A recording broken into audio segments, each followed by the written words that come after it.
protect assets, and enhance long-term value for stakeholders. Beyond her corporate leadership role, Olajumoke is deeply passionate about learning, professional development, and knowledge sharing. She is known for her ability to simplify complex financial and risk concepts, making them practical and applicable for professionals across industries. She's a qualified risk expert from DCRO Institute. She is also a lead risk manager certified under ISO 3100, a fellowship of the Nigerian Institute of Administration, and an affiliate member of the Global Association of Risk Professionals. Over the years, she has facilitated several professional training programs, including risk credit management, advanced credit risk management for startups, and strengthening private credit portfolios. With working with organizations such as Access Bank, Bank of Industry, Risk Academy, and Standard and Best Practice Limited. At the heart of our work is a strong belief captured in her philosophy, with a passion for learning we never cease to grow. Thank you once again, Mrs. Olajumoke, for agreeing to be one of our panelists for today. Please, can you say something so that people know who you are? Thank you so much. Thank you for having me, Purple Plethora. I'm really glad to be here. Thank you for honoring our invitation, ma'am. Okay, so our second panelist is Mrs. Salamatu Lami Yusuf. She's a lead consultant at Impact Tourism Academy, former deputy director at the Central Bank of Nigeria with 30 plus years of institutional leadership. Now a strategic advisor specializing in executive presence, leadership pipelines, and boardroom governance, helping leaders build the bridge between technical excellence and high impact influence. Thank you so much, Mrs. Salamati, for agreeing to be one of our panelists for today's session. But please, can you say something so that people would get to know you? Okay, thank you for having me. I appreciate that. And I would like to say Happy International Women's Day to everyone on the call. Thank you. Thank you, ma'am. Wait, please. Okay, so our last panelist is Dr. Olabisi Olaruwaji. She is a specialist obstetrician and gynecologist with over 15 years of clinical experience spanning public, private, and mission-based health institutions. She holds a postgraduate diploma in sexual and reproductive health with distinction from the Liverpool School of Tropical Medicine and an MBA in healthcare management from Lagos State University. A proud alumni of the University of Ibadan and Command Secondary School, Lagos. Dr. Olaruwaju currently serves as a specialist consultant at Duchess International Hospital. She is a member of the African College of Surgeons, an active member of Society of Gynecologists of Nigeria, and the Medical Women Association of Nigeria. She has contributed significantly to community health through partnership with NGOs such as Pro Health International, Girls Aid, and Rights Aid Foundation. As the project manager of the PAMA project, she leads innovative maternal health innovation in underserved community. She also sits on the board with several healthcare startups. In addition to her medical commitment, Dr. Larry Adu is a firm advocate for work-life balance and is a member of the Lagos Book Club and Lagos Country Club. Marquis, can you say something so that people get to know you?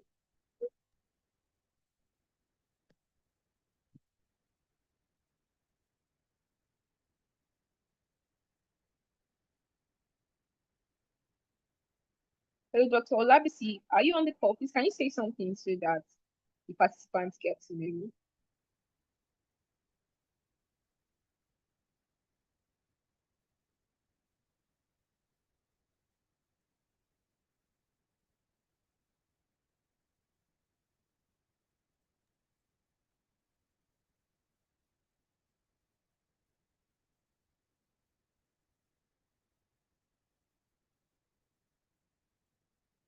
Paloma, we cannot hear you if you are speaking.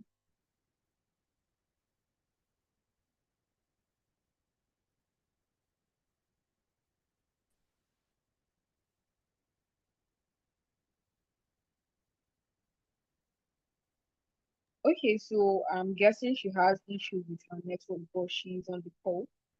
So at this junction, I would like our panelists to answer a question for us. Okay, so Mrs.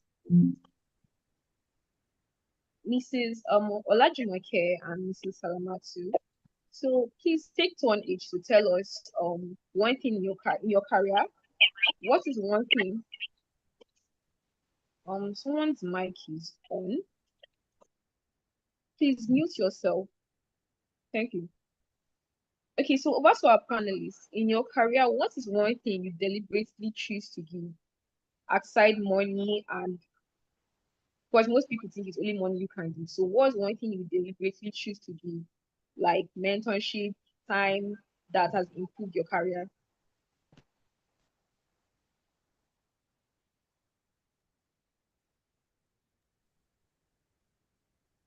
Thank you. Thank you, Blessing. Thank you, everyone. Thank you, Purple Plethora, for putting this together and also for having me. I think that one thing that I can say that has helped me so far in my career is the point where I decide to start to give to myself first, so that I know that, because the thing is, you really can't pour from an empty cup. So I start to give to myself good habits that help me to be stable, give to myself personal development, give to myself stability and all that. That's one thing that has helped me. And then because of that, I'm now able to like give to people, just to mentor people. In fact, sometimes it's not even structured. Mentor people informally. People work with you, you impact them in one way or the other. So for me, I think that's what has really helped me. Number one, realizing the fact that I have to give to myself first to be able to give to others, and then mentoring people by default, people that I have around. Thank you. Okay, thank you so much for that, ma'am.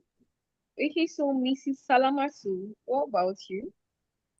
Okay, thank you once again for having me, and thank you everyone on the call. Just like the last speaker said, self-love is the greatest love of all. And like they also popularly say, you cannot give what you don't have. So actually, I also start, from myself. I'm usually, thirsty for knowledge, want to know more, not ensuring that I don't leave, the environment, the way I met it. But consistently, in terms of giving, I give my silent diligence and I also give my intellectual property because over the years, looking back at my career, in the financial services, I have been able to put down, certain manual, which are templates that can help to develop leaders and can also help to make people work more diligently. So I gave my best thinking to the system. I put things down without worrying if my name was either on the cover or not. I also give mentorship pro bono in most cases. I formalize what I call internal faculty even at the bank, because I believe that one of the greatest tasks of a leader is to be a master teacher. So the gain didn't come from the paycheck or so, but it came in the form of a kind of institutional trust.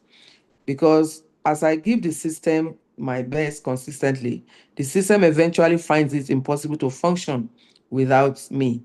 And that is my ultimate gain, at the end of the day. So I give myself and I also ensure I give to others. Thank you. Thank you so much for that, ma'am. Dr. Olabisi, are you with us now? Can you say something?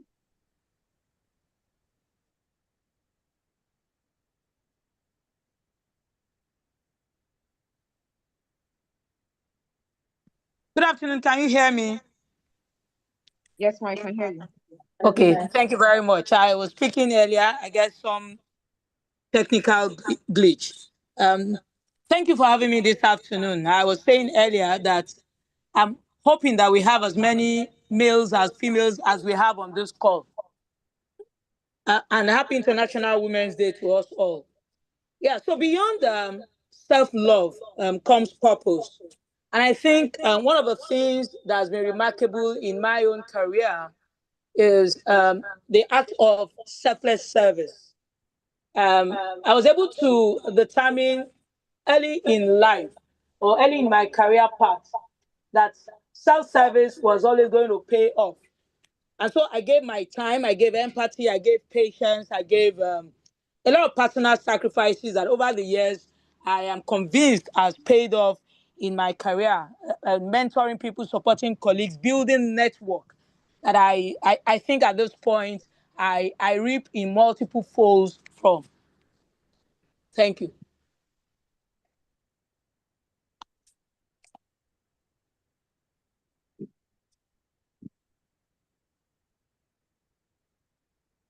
Hello?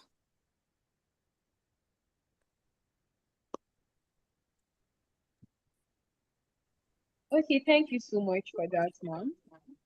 So at this point, we're going to be moving fully into the conversation, but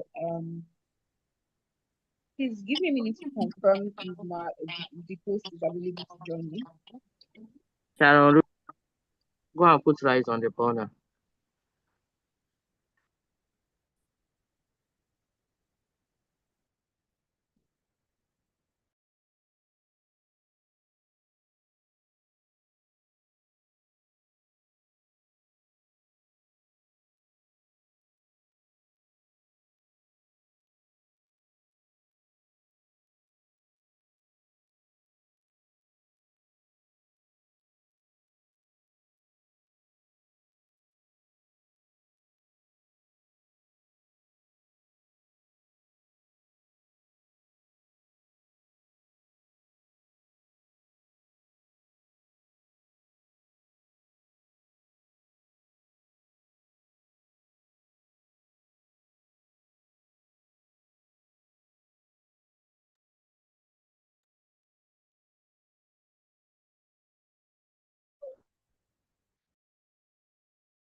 Blessing, are you still here?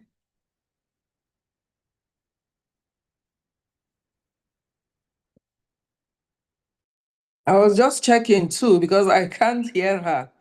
So I thought maybe it was my network. No, I couldn't hear you. I'm not. I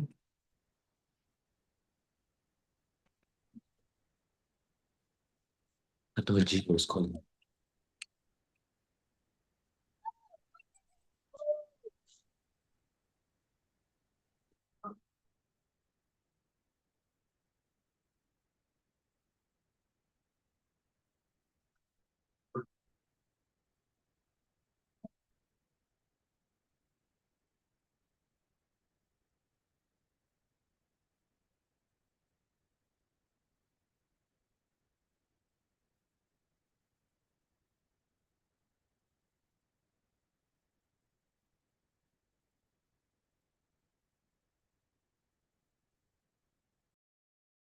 Are we still on? Can anyone hear me, please? Yes, Can anyone hear me? Okay, I think so she's back. sorry about that. I stepped Oh, out okay. Yes, I quickly can. to come. Can you hear me now? Yes, yes. Oh, okay, okay. So sorry, I stepped out quickly to check if the host is available to join. Um,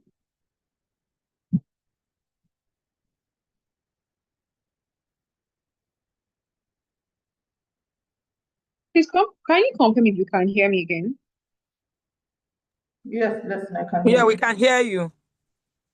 Okay. Okay, so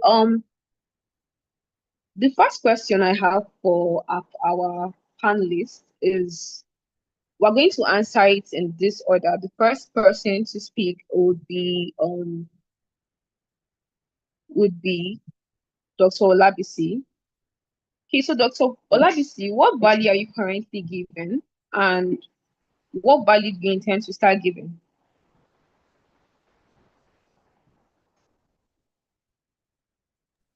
Okay, thank you very much. In line with what the theme of today's celebration is, what is essential to give generally in terms of profession and in terms of collective gains is time.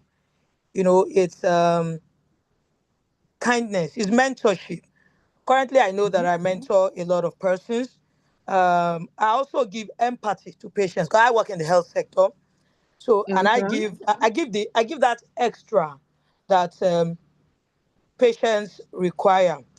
Human beings are a Okay. complex bundle of emotions, and beyond their illnesses, they want you to be able to connect with them emotionally. I'm convinced I'm able to give that. We live in a society where there are many voices of influences now. You have celebrities, you have what you call the influencers on everybody, and there is this notion, that taking is all there is to living. So taking is Yeah. so much celebrated that people have almost forgotten that primarily our purpose in life is to give of ourselves, is to make this place better by pouring onto others that will have ripple effects and collective gains for the society. Okay. Okay. Okay, thank you so much for that, ma'am. Okay, Mrs. Olajumoke, over to you. Please, can you turn on your video so that the participant gets to place a face to who is speaking? All right, thank you. Thank you, everyone. Thank you, Blessing. So, what am I giving currently? For now, I think one of the things that I give to a large extent is mentorship. And I have people that they might not, in my organization, we have like a formal mentorship program where people, where leaders are giving mentors. The mentors choose, okay, this is the mentor, the mentees, sorry, say that these are the mentors that we want. And then they are paired together. I have some in my organization, and I also have some that over the course of my career or over the course of my life, I have built some sort of mentoring relationship with. And what I give to them mainly is not is insights. Sometimes some people don't even. Sometimes people feel some sort of overwhelmed because they feel that some things are unique to them. So sometimes I let them know that this thing is not. It's not just you. This thing that looks like it wants to like overwhelm you. It's not just you. It has happened before. Sometimes it has happened to me, sometimes it has happened to somebody I know. This is how the person was able to navigate it. This is how I was able to navigate it and all that. So sometimes that insight gives some level of comfort. Another thing that I also give as a leader is to show people what they really can become. Let people know that you are more than this, you are more than what you think. You really can do everything that you decide that you want to be. So far, you are ready to give. So far, you are ready to give what it will take and all that. Show people what they can become. Give people insights. Give people support.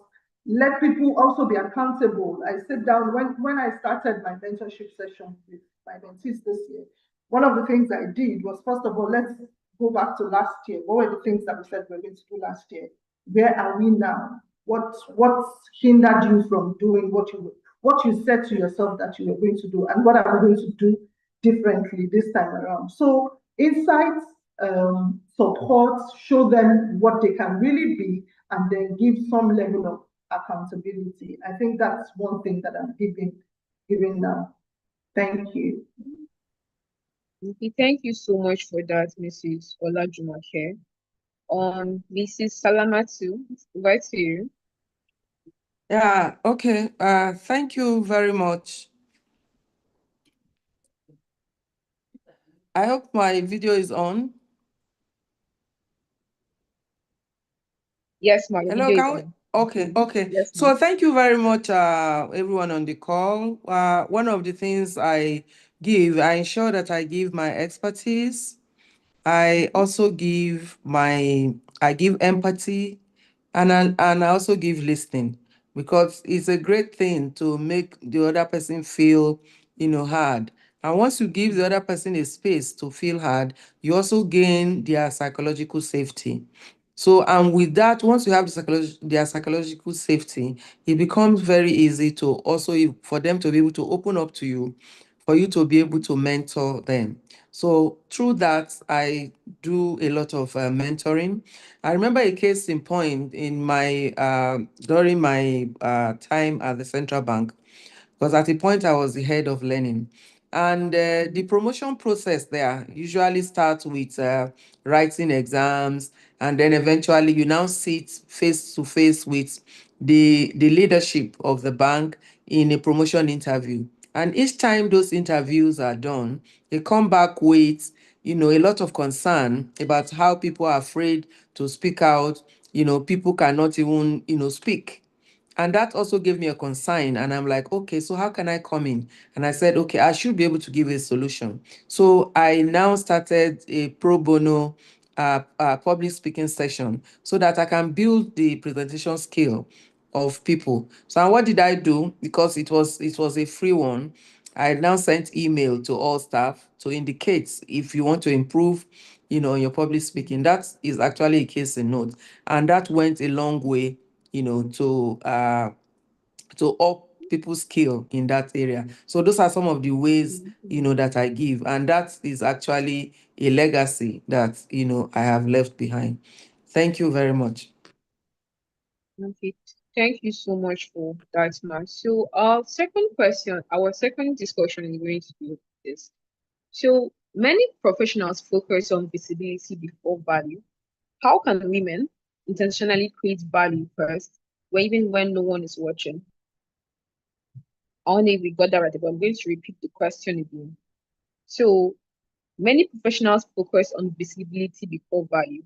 How can women intentionally create value first, even when no one is watching? Dr. Olabisi.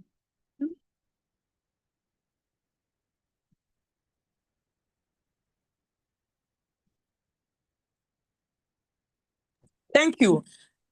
I'm going to be using another device to project my picture because I think I was having challenges with that device with audio. So I'm using two devices at the same time. I hope I'm visible now.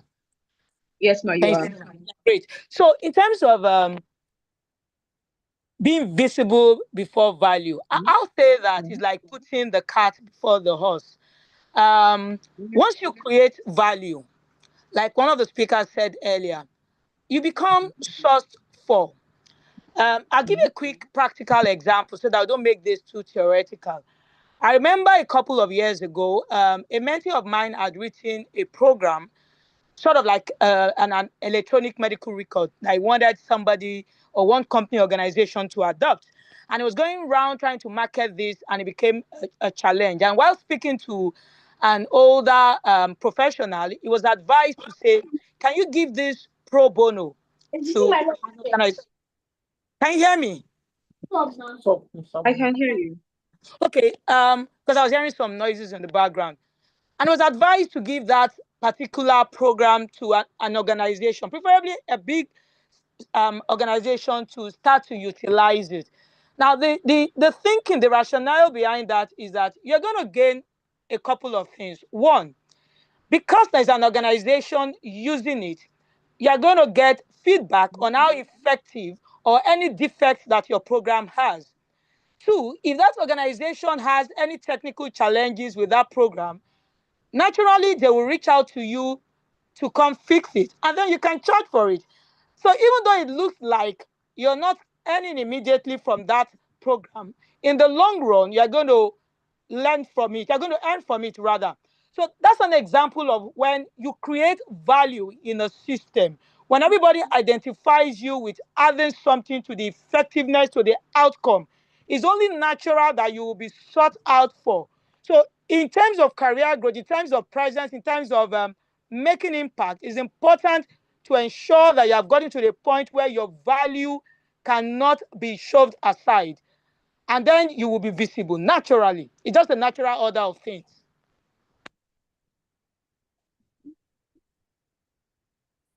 Thank you, Thank you so Blessing. much for that one. Okay, so over to you, Mrs. Olajumoke. Thank you once again, Blessing.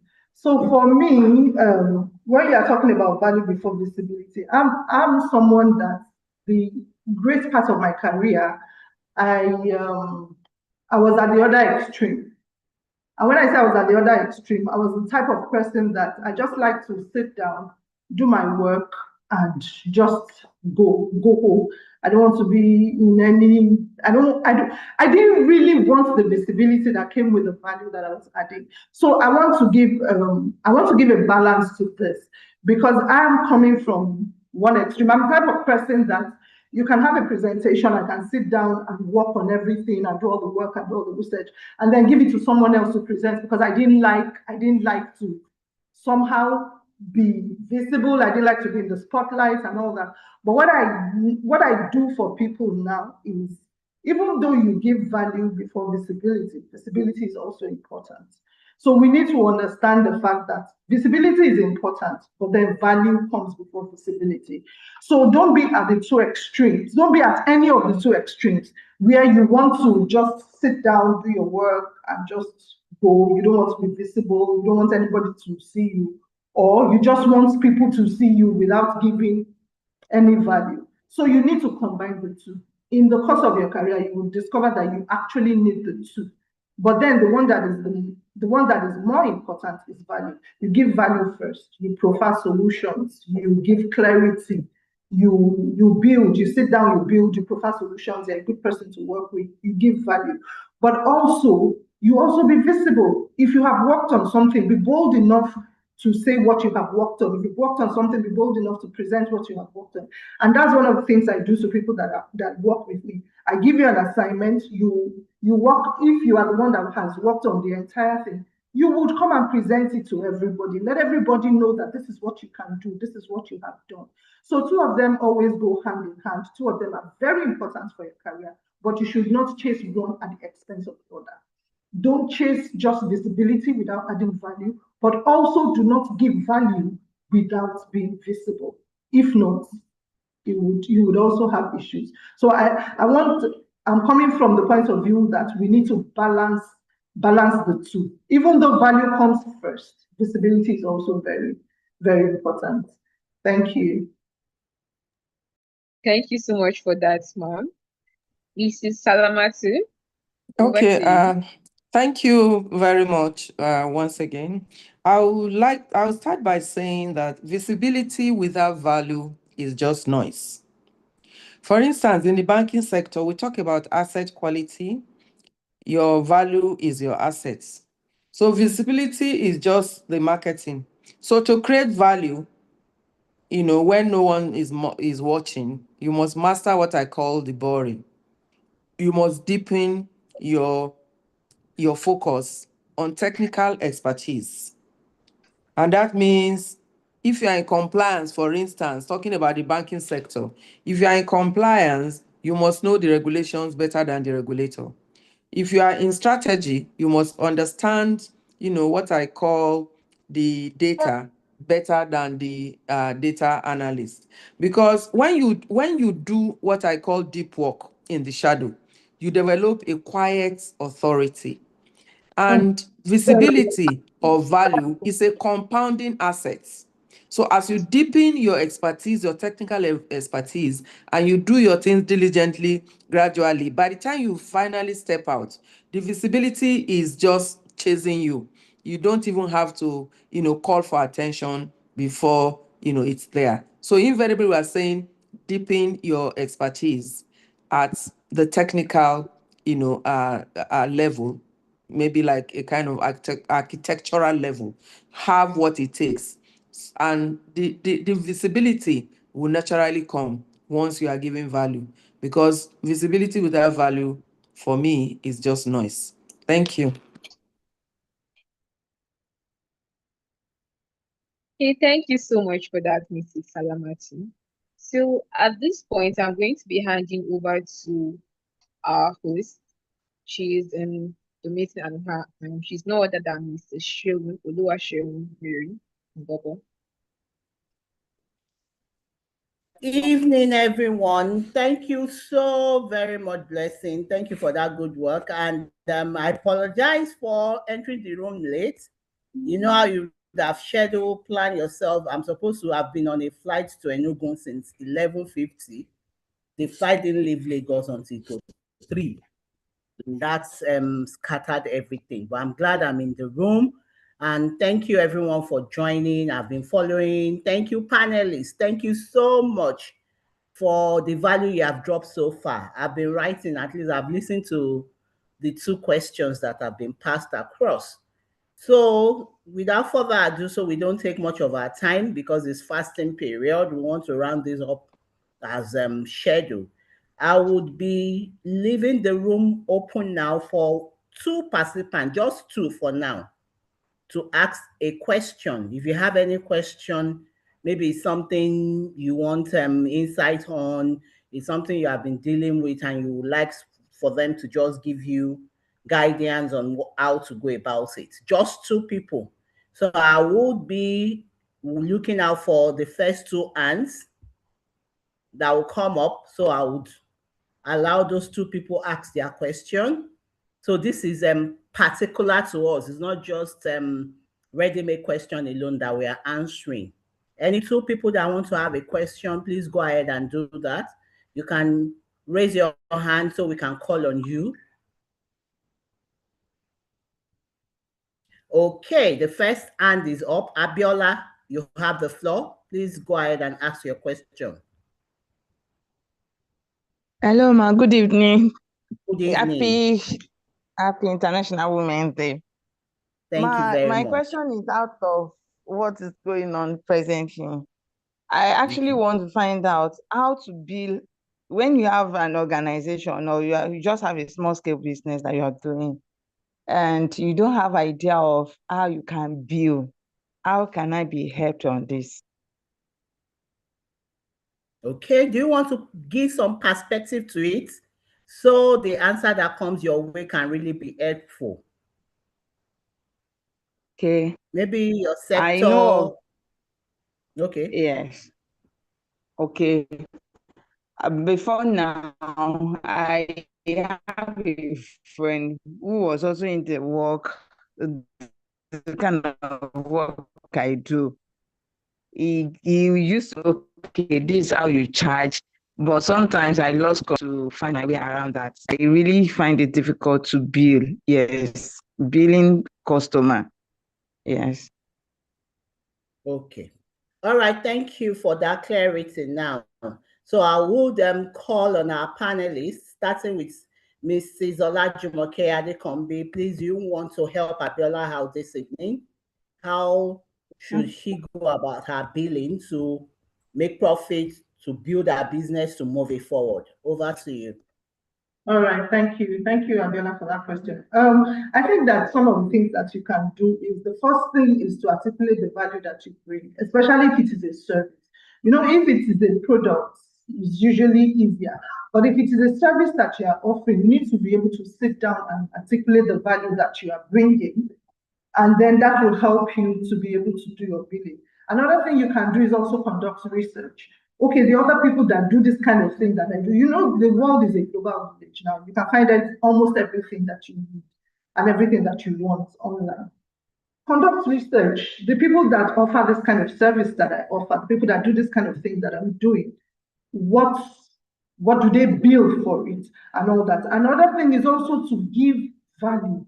make sure you give value, you give real value, you give additional value. So that also gives you the confidence to be able to build, because sometimes you just wonder, am I even really, this bill, is it really worth it? But be confident and give value so that you would understand what you are bringing, and you'll be able to bill accordingly. And I think finally, what I would say is understand your cost structure. What does it cost you to provide this service? What does it cost you to make this product available? So that should be able to help you. First off is articulate the value that you bring to the system. Conduct research. What's the average pricing for this product, for this service? Also bring value and understand your cost. If you understand your cost, putting all this together, I think should be able to help you to do your billing, and also to give you the confidence to build. Because sometimes it's not as if we don't even know how we should build. It is the confidence that am I really worth this thing? Am I really worth this bill? So I think putting all that together should be able to help you. Thank you. Thank you very much for that. Thank you. Dr. Olabisi, please, do you have anything to add? Abiola is clapping, so I think she's already taking value. And Abiola, there is a message for you in the chat session as well. You look that up. Please go ahead, Dr. Olabisi. Thank you very much. So as a rider to what the first speaker said, I think, and as somebody who's tried my hands on entrepreneurship as well, I think it's important for you to ask yourself, what problem really are you solving? Are you actually a solution to any problem that exists? Because then you are convinced that you are bringing value to that business structure, business system that you are in. Secondly, like you said, you cannot underplay the role of research. Another challenge that I think that people have in entrepreneurship is that you want to scale up without necessarily building structure. You should allow the process. So you want to have a structure before scaling up.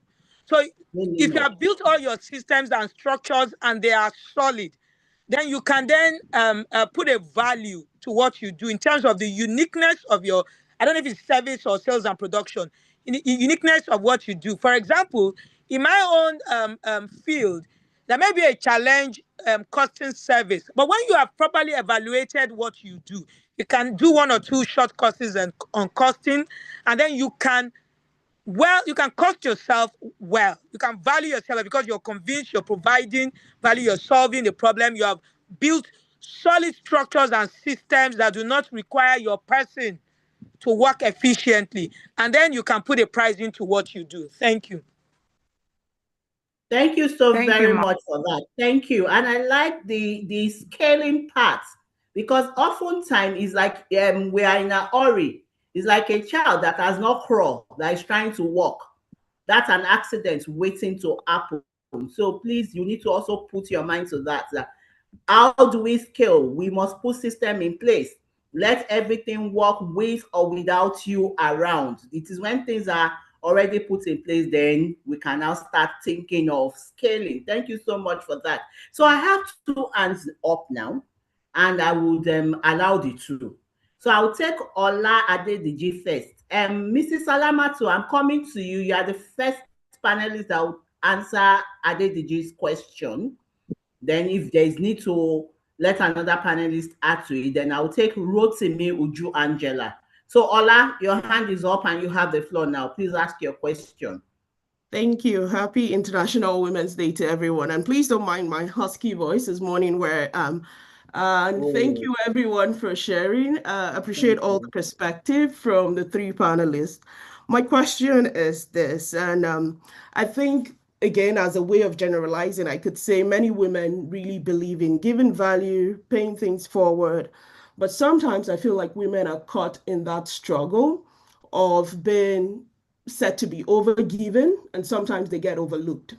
And so from the panelists, I'm curious to hear from your personal perspectives or your career, how do you give that balance to you're strategically given, but again, you are not at a point where you're seen as overgiving or overdoing it?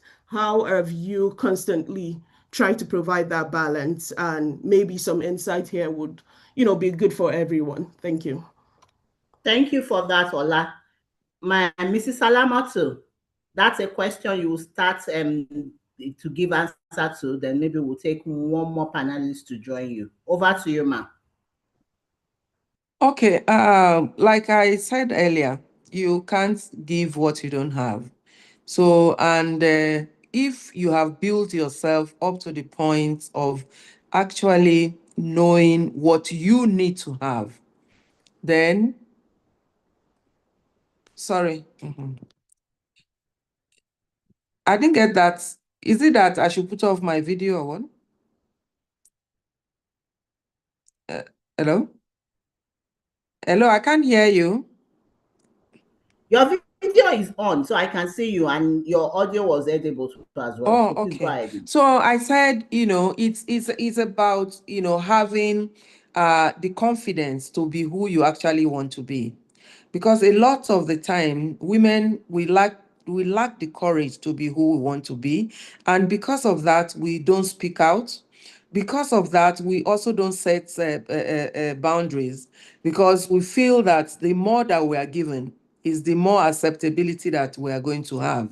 So we have to learn to set the boundaries. We have to also learn to have confidence and be courageous. And this confidence will not just be an empty confidence. It must be confidence that is assumed, or that is, taking its course from knowledge, knowing what you need to know, and being thirsty also for knowledge.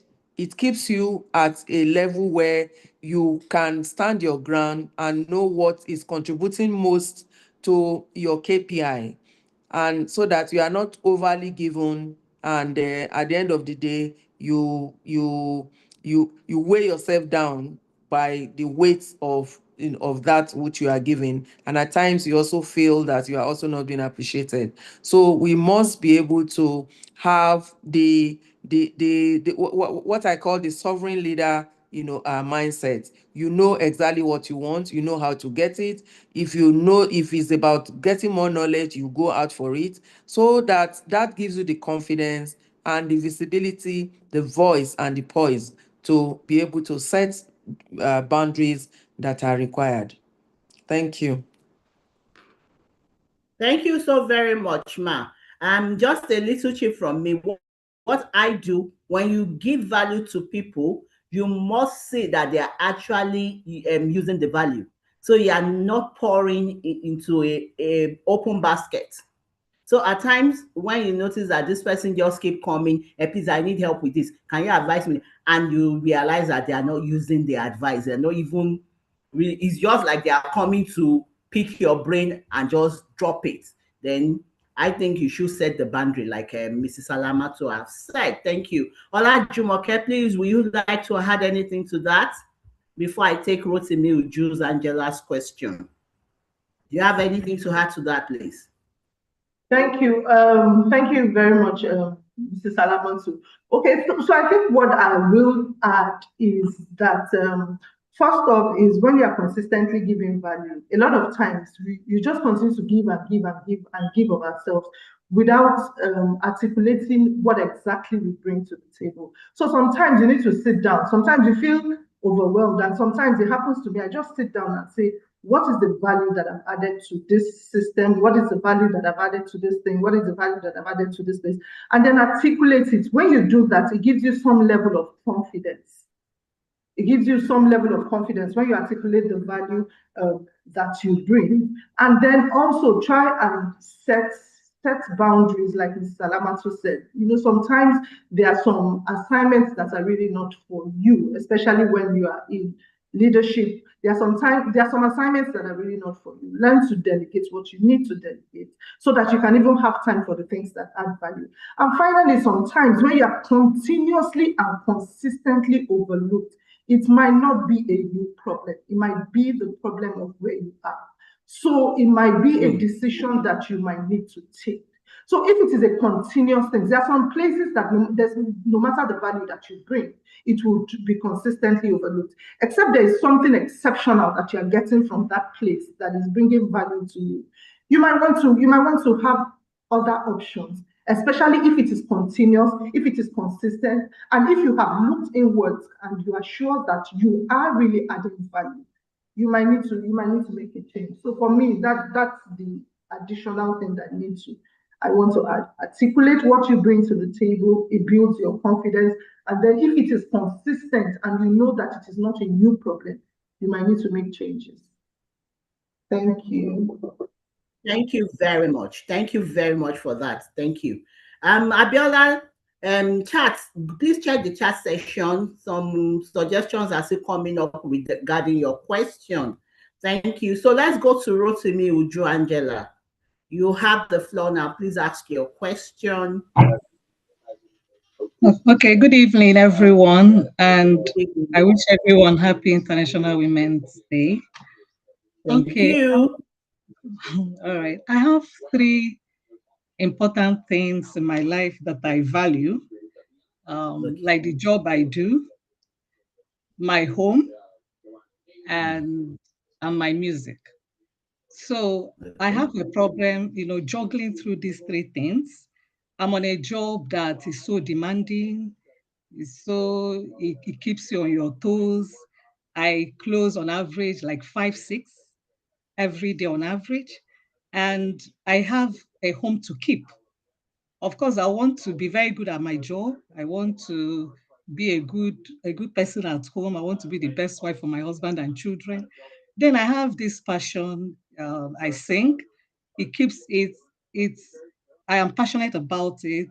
It stabilizes me. I'm a gospel singer. I go with the stage name Angela Victor.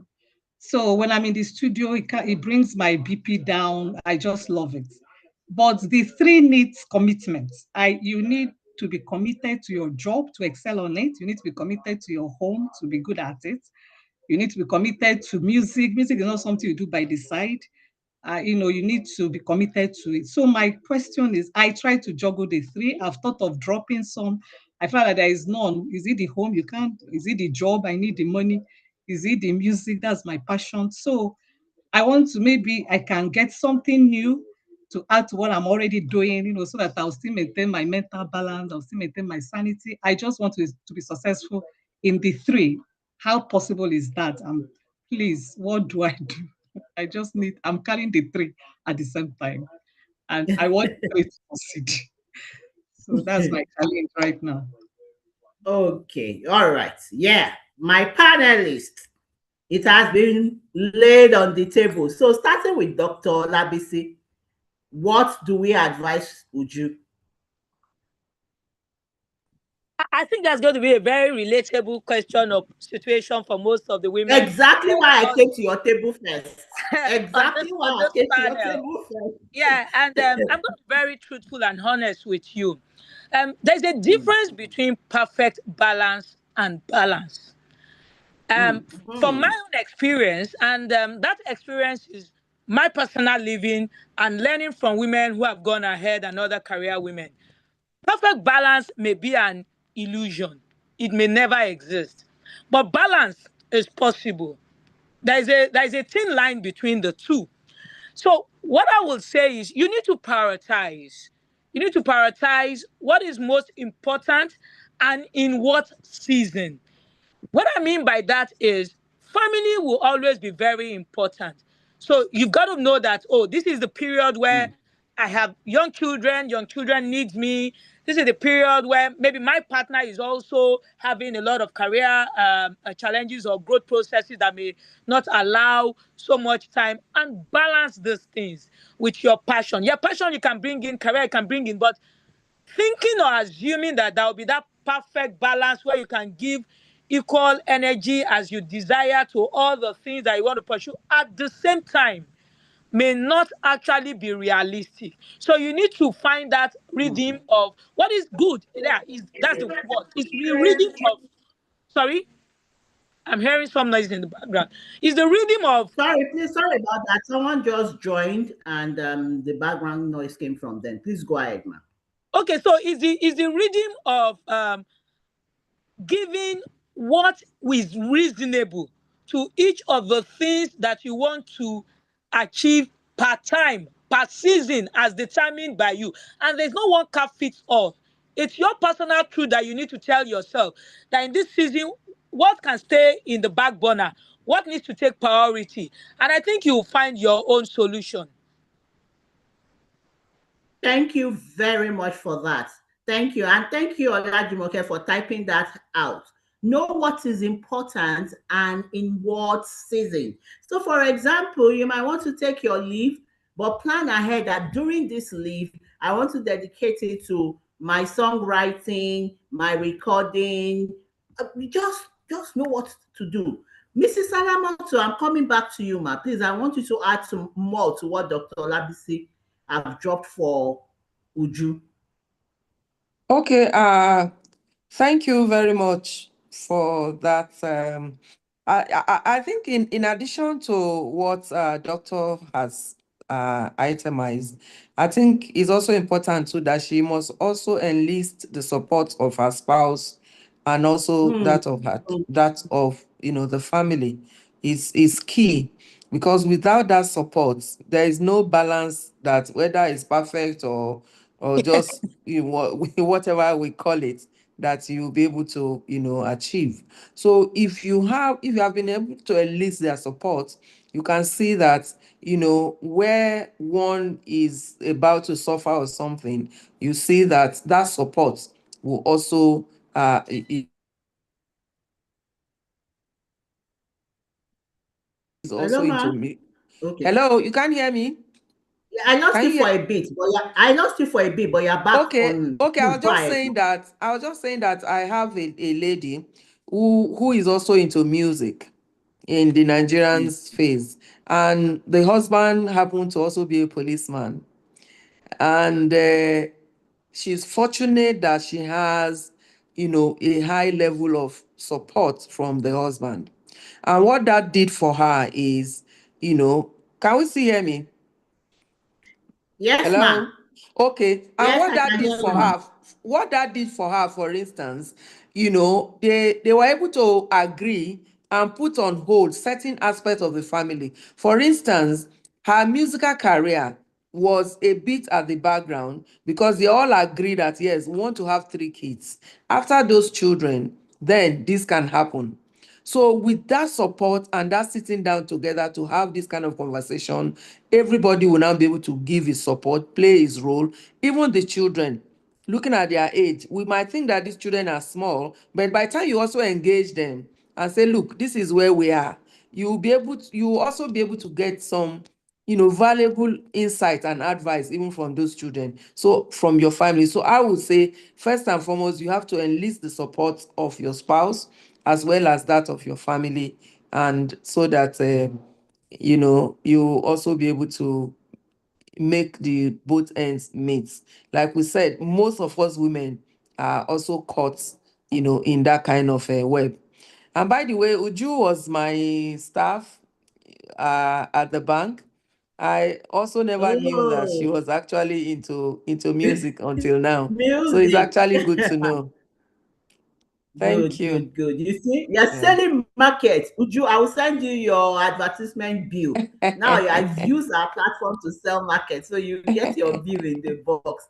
That's good, man. Thank you very much. Olajumoke Adekombi, please, do you have anything to add before we move on? But please, before Mrs. Jumoke comes up, guys, what's going on? I'm not seeing the emojis. I'm not seeing the clap. I'm not seeing the thumbs up. The panelists are doing a fantastic job. They are dropping great value here. They are following the theme for today. They are giving for us to be able to gain. Thank you, Bumi. Please, I want to see more of that. When they drop those things, in fact, I like that some people are helping me type out like in form of quotes what they have said. Please, let's do more of that. Let's give them their flowers, please. They are doing this free of charge, pro bono. We have taken them off their schedule today and they are happy to be here. We must appreciate what we are taking from here, please. let's give them that encouragement. Thank you very much, Busayo. Yes, I'm seeing it. Please keep it coming. So over to you, Mrs. Olajumoke. Please, I would like for you to add to this. All right, thank you very much. Thank you, Dr. Labisi and Salamatu, for all that you have said. We've learned a lot. What I'll just add is the fact that, in life, especially as a woman, especially within a particular bracket, especially when you're building your home, you can have it all. People always ask this question, can I have it all? Yes, as a woman, you can have it all, but maybe not at the same time, and maybe not in the same proportion. So yes, maybe not in the same proportion. So you can have everything, but then maybe not in the same proportion. So you might need to do some things. First of all is to know what you want. Know the most important things to you. For me, relatively, it has been somehow easy for me. When I say easy, I don't mean easy as in it's not stretching me. But because I know that in my life, these are the things that I want. These are my non-negotiables. So it helps me when I need to prioritize. It helps you to prioritize when you articulate what you want from life. I always say to people, I want to get to the peak of my career. I want to build a beautiful career, but I don't want it to be at the expense of my faith, expense of my family, expense of my health. So when I see that all those things are affecting it, I know how to. When I say that it is affecting all those things, I know how to balance it. I know what to put. So that might also help you understand what you want from life, articulate what you want from life. It helps you to prioritize. Also, have a support system. Have a support system, and when you can, be a support system. So there are people that sometimes they can just call you up and say, okay, can you just help me? People that are close to you, not everybody. That's the thing about women. we like to help, but you also need to know when to help. Have a support system. For so many years when I was doing my banking career, I was living next door to my mother. So I can wake up early in the morning, before 6, drop my 3-month-old with her, go to work, and then come back at night and pick them up from there. It helped me. I had that support system. Now my children have grown to a large extent. They can do a lot of things on their own and all that. Also, scheduling helps. Cutting out some things help. There are some times that I just carry Instagram from my phone. I uninstall it. Oh, they cover me. That's what. Sorry for those of us that don't understand you, but take it out, because sometimes it takes some of your time. Because like now, on your way home or when you get home, you're singing. You can just be doing some singing. There was a time that I had some courses I needed to do, and because I was living far, I was working in VI, living in Agop Palace. I used to wait in the office for the traffic to reduce before going home. But one of the things I know is that between that time that work really closes and when I go home, what we're really doing is gisting, playing. So when I said, okay, you see this traffic waiting time and this gisting time, let me dedicate it to the courses that I want to do. I know the things that I was able to achieve within that time. So all these things can help you to balance it. First off is to realize the fact that you can have it all, but maybe not every time. Articulate whatever it is you want from life. Get a support system and be a support system to people when you can. Try to schedule things and also know the things to take out and the time to take them out so that you can prioritize and then build a balance. It's not going to be easy, but then it's worth it. It's worth it. Thank you. Thank you so much. Thank you very much. Once again, I appreciate the panelists. You are doing a fantastic job. Thank you. So moving on, I've given room. I will ask 2 more questions from our schedules question. And if there's time still permit us, I will take 1 more from the audience before we call it a day. And this 3rd question is very important. What is one mindset shift women must make to move from competing for opportunities to contributing for influence? I'll take that again. What is that one mindset shift we women we must have to move from competing for opportunity to contributing for influence? Dr. Olabisi, I'm bringing that to you. Please open the floor on this answer. Career-wise, business-wise, in your home, in every, what mindset shift do we require to move us from competing to contributing for influence? Okay, let me approach that by saying that I was particularly happy about the theme. Am I audible, please? Yes, ma'am, you are. Okay, yes. I was particularly happy about the theme for this year's International Women's Day celebration, because giving happens to be one of my core principles in life. And it's because I've learned that it helps to build social capital. It helps to build network. And it is from these things that you can actually have influence and impact. If it is in mentoring younger colleagues or mentoring persons, the people that you mentor successfully or efficiently are always on your network, because they're going to recognize you as the person who mentored them. And even if they go on to mentor people, it's like just building a downline of generations that are on your network. So one mind shift that people must have is that in giving, you are actually sowing into yourself. It has a multiplier effect. The ripple effect is immeasurable, because when you give collectively, people benefit from it, and it circles back to you in the long term. Thank you so very much. Thank you very much. Mrs. Alamoto, please, I want your contribution to that question. Okay, I'm right here.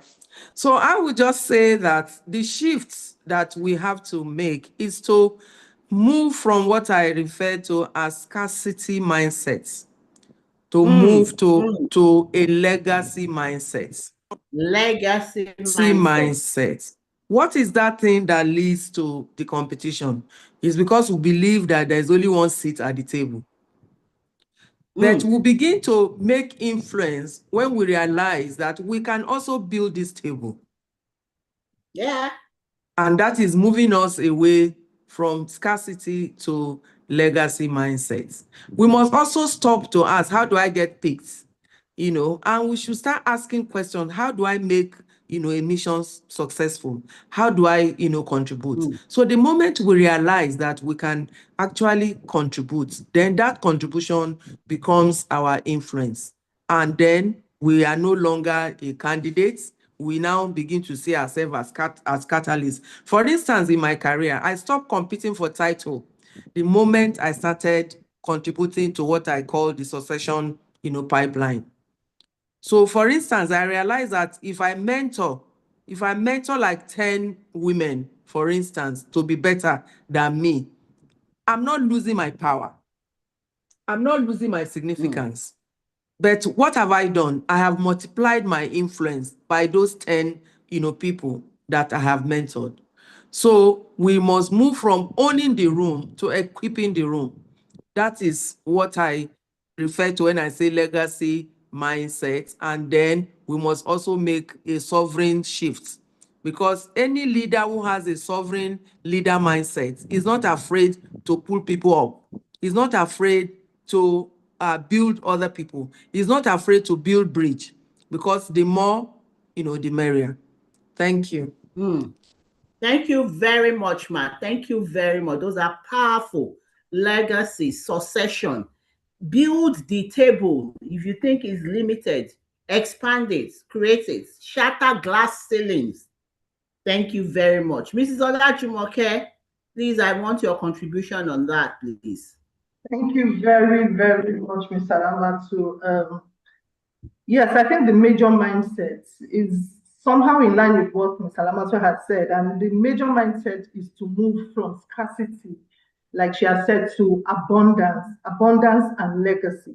So it's not really about just me, but it is about how many people I can empower to become better than me, to make the entire either organization or the entire space a better place. So it's knowing that there's enough space for everybody to do well, not just about you all the time, abundance mindset, and also building a legacy and a pipeline of women that can take over succession and all that. I think that's major. Thank you so very much. And I think this particular question is even taking us back. It's like letting us look at the theme for this year's International Women's Day.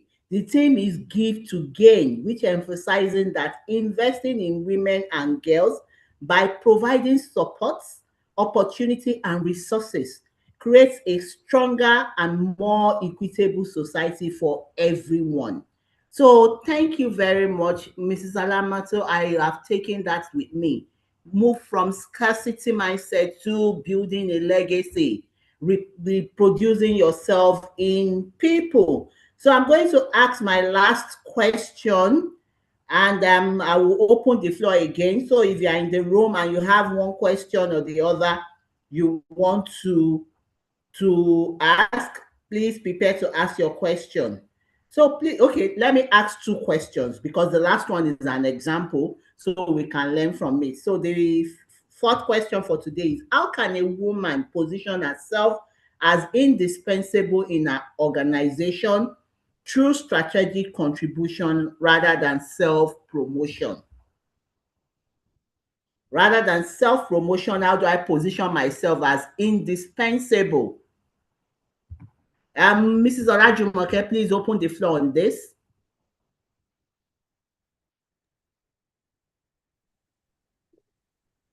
Okay, so the way you can position yourself as indispensable, the best way is to profile solutions. The things that make almost everybody not sleep at night, even if it is just one or two of those things. If you sit down, provide clarity, profile solutions to those things, you will be able to add value, gain influence, and definitely you will be indispensable. It comes with that. So for me, that's major. Profile solutions, the things that make everybody awake, the things, profile solutions, and also or something else I said. Profile solutions and give clarity to the things. Clarity, yes, give clarity and profile solutions. I think that way you will be indispensable. Thank you very much. Mrs. Alamatu. Okay, I would just say that to be indispensable, we must become the problem solver of last resort.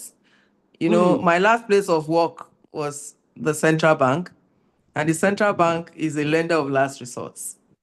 So, and borrowing from that, I'm saying you must be problem solver of last resorts. So, you know, strategic contribution is about identifying the gaps that others are too afraid or too busy to fill. Because, for instance, I gave an example, for instance, I did not promote myself by talking about my title. What I did was to owning what I call the friction points. For instance, I gave an example of the interview issue. Am I still on? Yes, ma, you are. Okay. I gave an example of the concern of the entire management regarding promotion interview. That was a gap. Nobody was standing up to say, okay, this is what we should do about it. And even others came up with solution that was also going to cost the bank some money. But by coming up with a solution that was not going to cost money, you know, that is a very big gap that, you know, I was able to fill. And that also, you know, paved way for me to also do other things or be recognized to do other things within the bank before the time I left. So like I said, be a problem solver of last resort, and then you must also own the friction points. Those areas that people are afraid to go into, you should own up and go into it and make your contribution. Thank you. Thank you very much, ma. Thank you so much. Dr. Labisi, I want your take on this, please.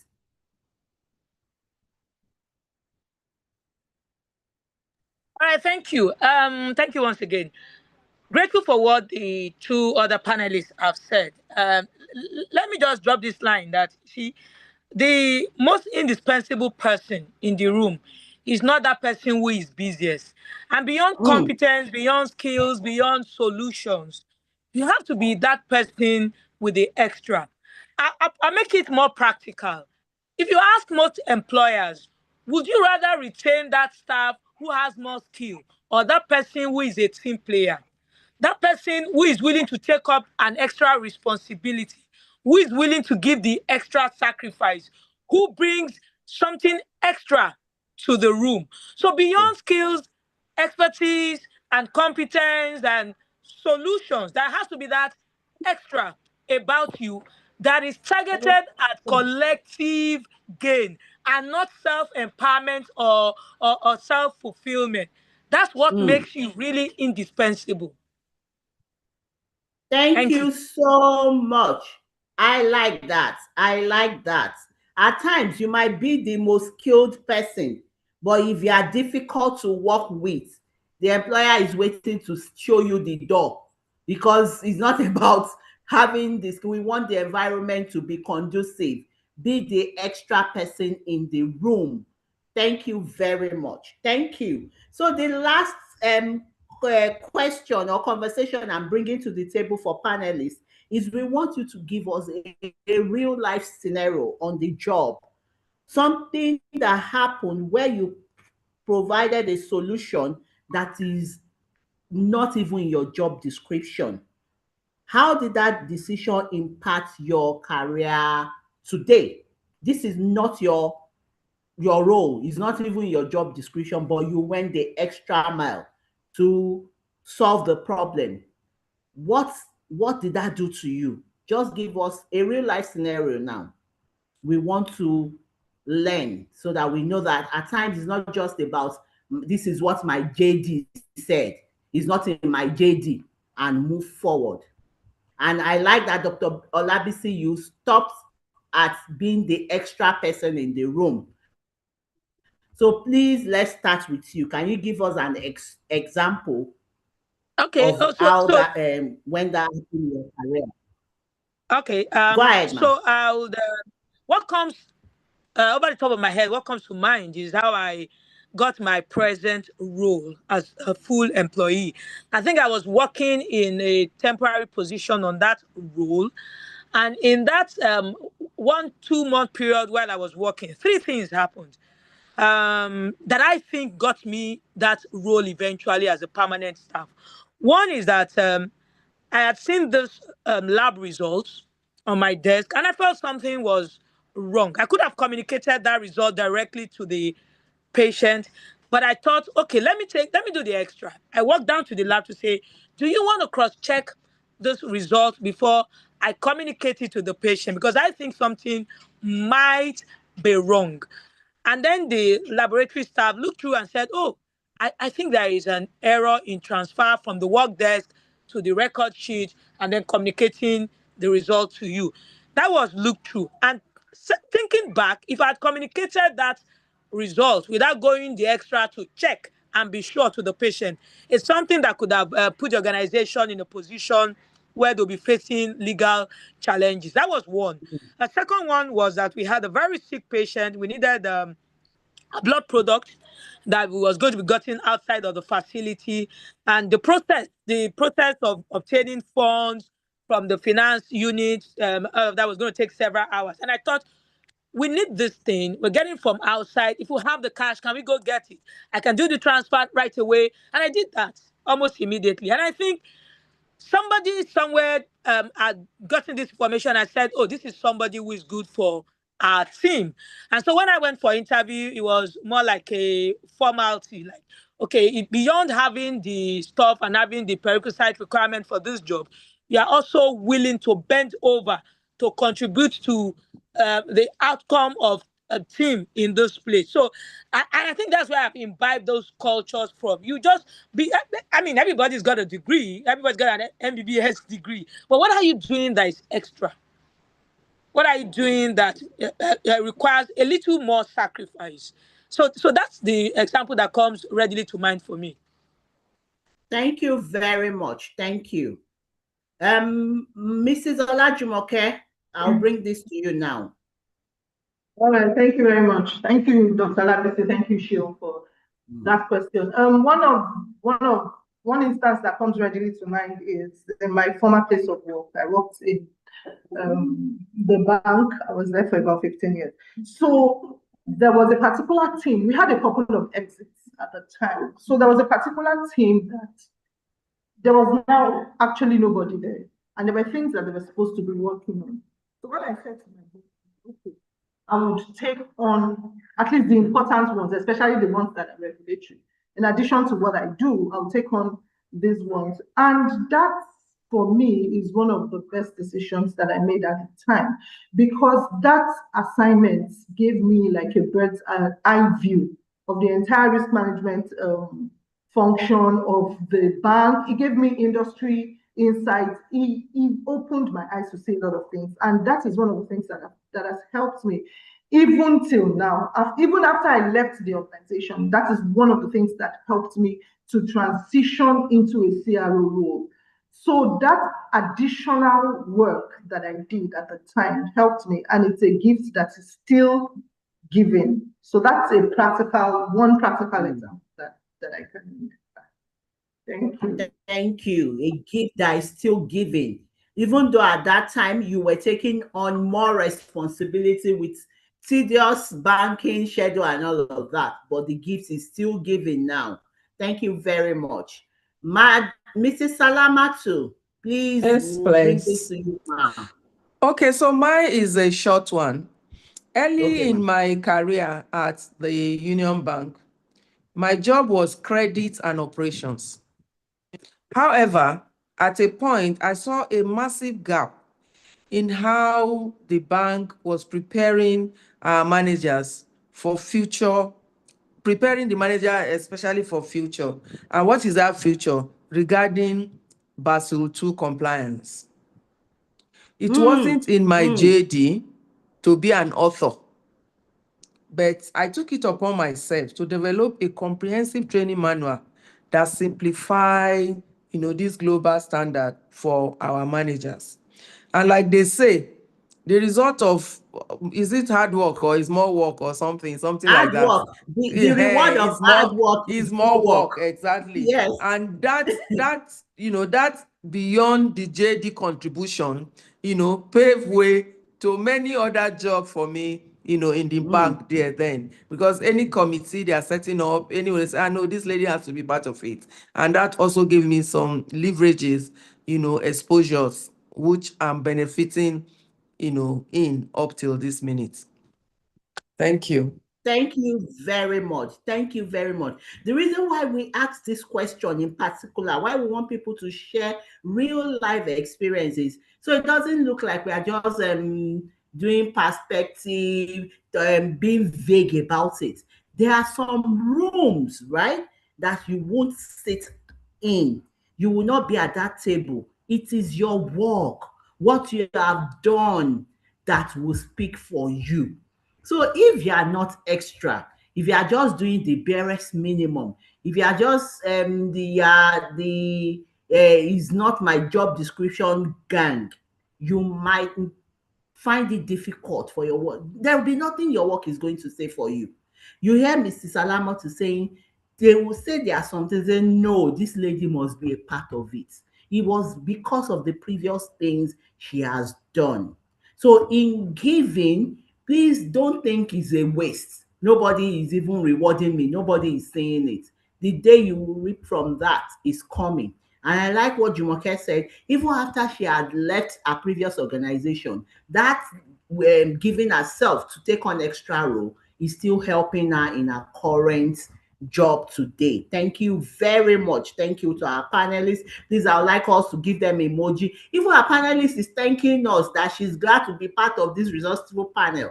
Dr. Labisi, we are grateful for your time. We thank you because we called on you and you answered. So Sheung Adejumo has a question in the chat session. I'll quickly read that out. Said, how does a woman exert herself and give extra without seeming like you are calling for favors with your sexuality and attract the wrong attention from men? Thank you.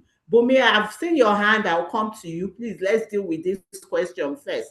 So, in my trying to give another, how do I do it so that I don't pass the wrong impression, especially to the men folk?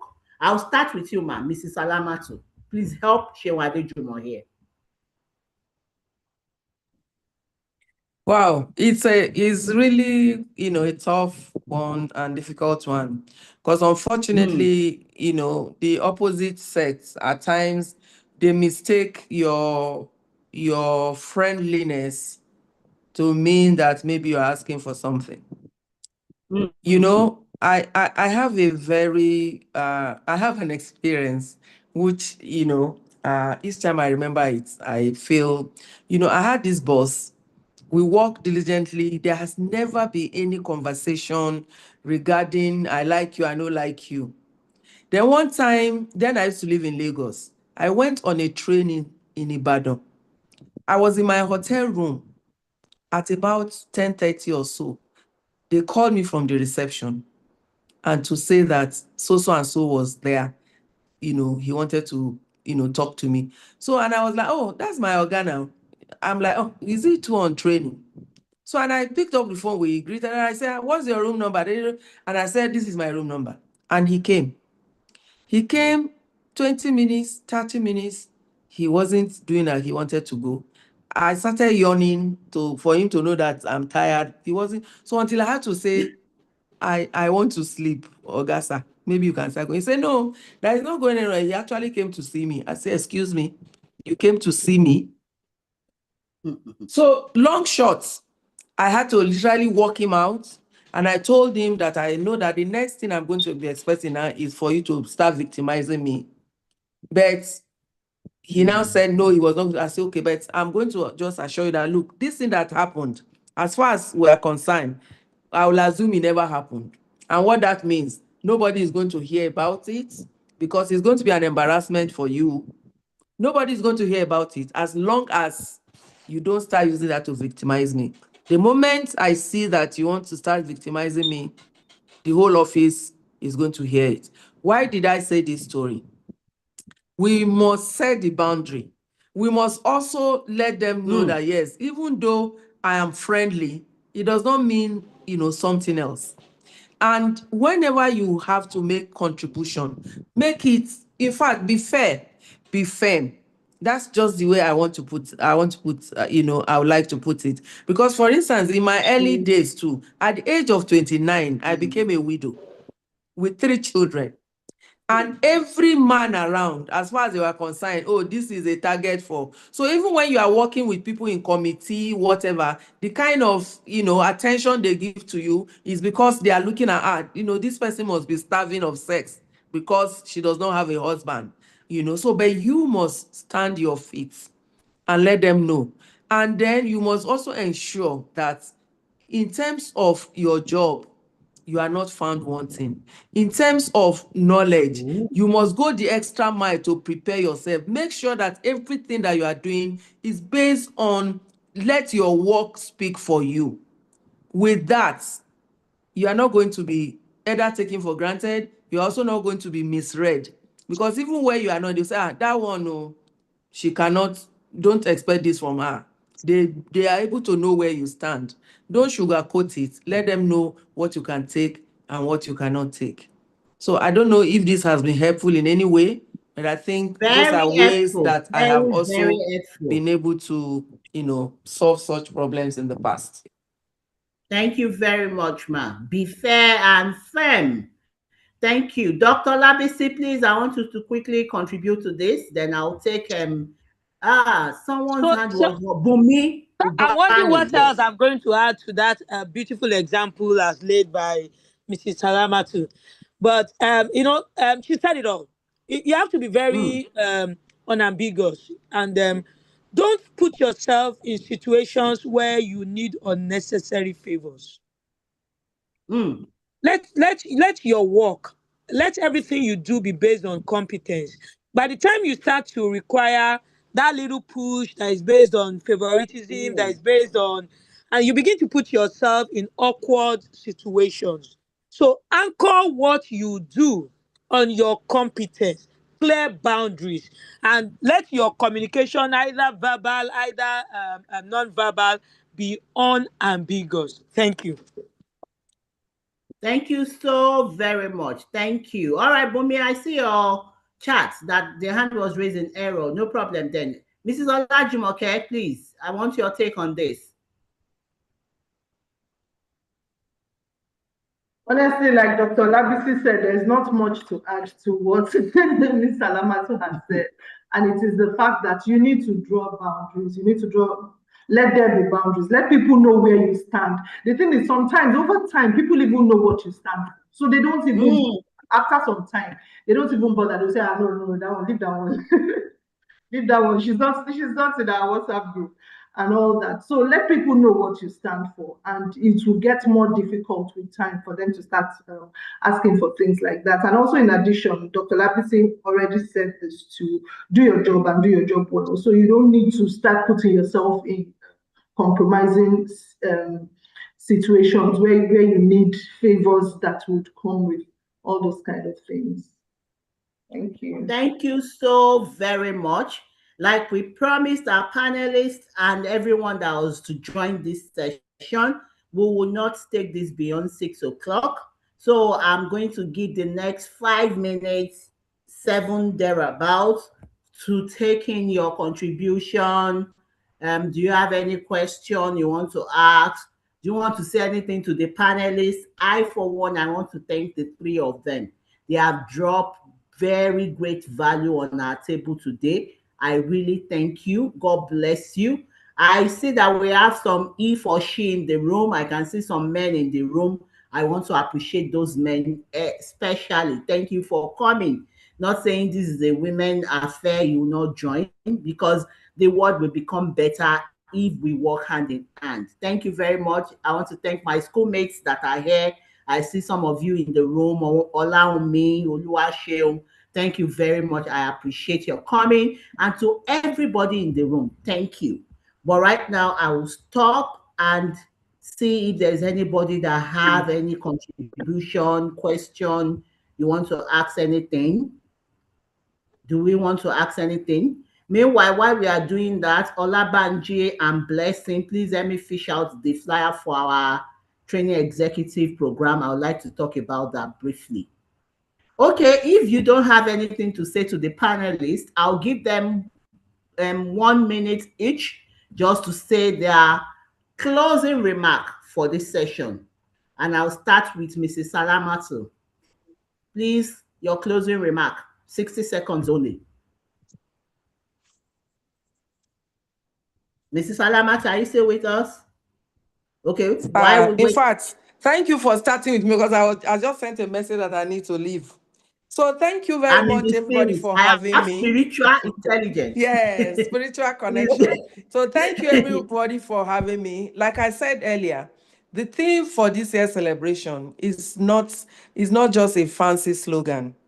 It is not a fancy slogan. It is an institutional mathematics. And it's all about when we give, we gain. You give your mentorship, you gain a successor. You give your advocacy, you gain an ally. You give your strategic secrets, you don't lose your edge, you gain an empire. So I say, let us all go out to give so that we can all gain. We should resolve that, yes, as we climb, we are going to lift. Thank you very much. Thank you so much, Ma. Thank you for your time. I really appreciate this. God bless you. Thank you very much. And thank you, my co-panelists. It was a pleasure meeting you.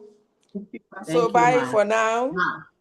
Okay. Yeah, we hope to do more of this. Okay. Thank you, Ma. Thank you very much. No problem. Bye-bye. So I take this to Mrs. Olajumoke. Your closing shot for us in 1 minute. All right, in 1 minute, I just want to say to women, give to yourself. Give to yourself. Give to yourself grace. Give to yourself personal development. Give to yourself good habits. Give to yourself discipline. That way, you are able to be balanced, and then you are able to give to others. And give, if you're in an organization, give your commitment, give your competence to your family, to your friends. Give support and give to yourself. Be balanced, and then give to other people. so that we can have a better society. Thank you. Thank you very much. Thank you. We appreciate your time. We appreciate your partnership. God bless you so much. Thank you. And last but not the least, Dr. Labisi. Yeah, thank you very much. I like to say that it's a natural law of nature. It cuts across all the religions that I know. Once you give, you are going to reap. You are going to gain. And the people who rise, in life generally, in career, in almost everything, are the people who are built many more persons as they go along the ladder. So the more people you build, the more people you give to, the higher you rise. Thank you very much. Thank you so much. Thank you very much. God bless you, Dr. Labisi. We really appreciate your time, and we look forward to doing more with you. Enjoy a fantastic week ahead. And we thank you. Thank you, Biola. Yes, thank you. Please keep the clapping coming, keep the emoji coming for them. Thank you so much. So this conversation has been brought to you by Purple Plethora Concepts Limited. The training arm of Purple Plethora Limited is called Purple Training and Consulting.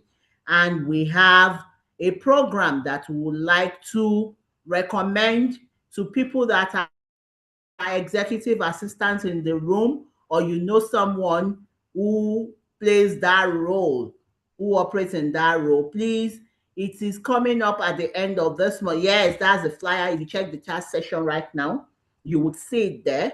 It is a program that we have done over and over, and we've seen results from it. A lot of people send their assistant to us. After the training, they come back to ask, what did you people do to my staff? The competence moves from 20 to 150 to 200. This person is more organized. They schedule my timing properly. There's no more mix-up. And so this is one program. It's our flagship program for this month. And remember what Mrs. Olajumoke said, that women, give yourself self-development, build capacity. As a CEO, you can actually sponsor your executive. So every time you stop complaining, maybe it's time for you to help the person build capacity. And if you don't play in this role, someone that is an executive assistant, even if it's virtually, because yes, we do remote work now, we have virtual assistant and all of that. We have a session to cover that in the program. So please recommend them. And you can talk to us on your training need, either individually as an organization, or you want us to come for a public speaking, you have an event, just tell us your topic. We will come and do justice to it. Once again, everyone, thank you very much for turning up today. And I wish us all happy International Women's Month. Not only day, we'll be celebrating ourselves throughout the month. Another celebration will come in May. So the men, you had better brace up yourself. But thank you for being here as well, being the he for she in the room. And we thank you everyone for your time. I wish you the very best in your endeavor and bid you a fruitful week. We'll call it an evening today. We'll play small music if possible for the next 5 minutes, and then we can call it an evening. Thank you so much, everyone. You can put on your video now. You can unmute your speaker to say thank you to the panelists, say something to me. Blessing, thank you for holding forth for me at the beginning. Appreciate all of us. Thank you so much. Happy International Women's Day, ma. Thank you. Thank you so much. Thank you, Ju. Thank you, everyone. Thank you so much. Madam Adenike, I see you in the room. I cite you. Thank you. Thank you very much, ma. And Madam Blessing, thank you very much for holding forth, ma. Thank you very much. Thank you. Thank you. Thank you, ma. God bless you. Thank you. So we'll be looking at your music so that we'll say, yeah, I know her. She was in the room that day. Yes. Thank you, everyone. Banji or Purple Support, please, if you can play music, I'll be glad. Ola Adedeji, I can see your beautiful face. Thank you for coming. Thank you. Though it's morning in your location, you still made it a date with us. I appreciate. Okay, God bless you. bless us all. Amen. Amen. Thank you, everyone. All right. Thank you, Purple Team, Banji, Samuel, Blessing, Udrak. Thank you, everyone. This was a nice one. And to our head of faculty, Mr. Ngobo, thank you very much. We appreciate you. God bless you all.